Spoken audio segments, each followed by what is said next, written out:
mwebwe mwahuye n'ibi vyago vy'imvura yabateye. Ubwa mbere na mbere nagomba kubanza kubaramutsa amahoro y'Imana, nongera ndabipfuriza n'umwaka mushasha mwiza, twipfuza dusaba Imana yuko uwo mwaka uza watanguye wotubera umwaka koko w'imigisha. Ivyo twabonye mu mpera z'umwaka urangiye turipfuza yuko bitosubira, nico gituma rukwama tubisaba Imana.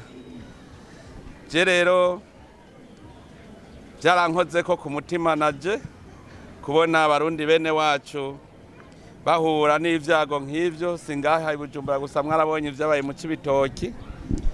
Hanyuma rero ni ngombwa yuko tuza turaremeshanya. Kuva kera narinde mu migenzo y'ikirundi, iyo umurundi wari we wese ahuye n'ivyago, ababanyi, inshuti n'abagenzi bose baramugarukirako kugira ngo bamushumbushe no muremeshe, berekane yuko ivyago biba vyamushikiye nabo nyene bifatanije nawe, kuko nabo nyene baba bashikiwe n'ivyago. Nico gituma umwe wese afise ico yihereza agerageza akagarukira kwa bahuye n'ivyago. Ni umutima w'urukundo rero wanzanye, urukundo ruhuriranye n'imigenzo y'ikirundi yo gutabarana. Nico gituma aho twari turi tuguma twiyumvira tuti mbega barya abantu icambere bakeneye n'iki. Turazi yuko hariho abo ivyambagwa vyabo vyajanye niyo nkokura.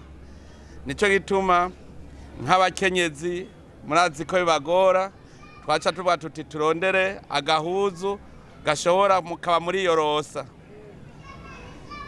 Ikindi muntu abakeneye nutwashira mu nda. Turazi yuko si twishi mugabo insabisabi igwiri yiroye.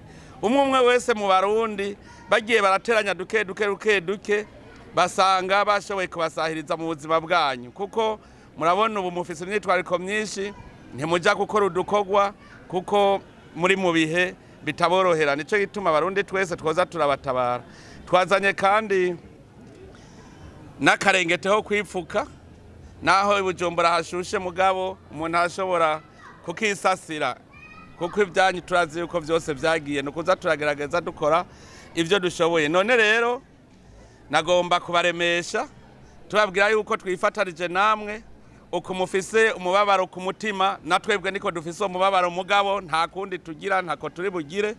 Tukaba rero ari n'uburyo bwo gukebura n'abandi Barundi bose ko boza baregeranya utubafashisha abantu bose bahuye n'ibi vyago, kuko akaje ntikazira umwe, twese nukumva yuko ari vyadushikiye nk'Abarundi. Mureme rero kuko Abarundi benshi muri kumwe murifatanije muri ibihe bigoye murimwo. Tukaba twizeye yuko uko tuguma dufashanya ariko na leta ndetse n'abenegihugu nabo baguma baraba ingene vuba mushobora gusubira mu ngo zanyu, mu kuvuga yuko mushobora gusanura.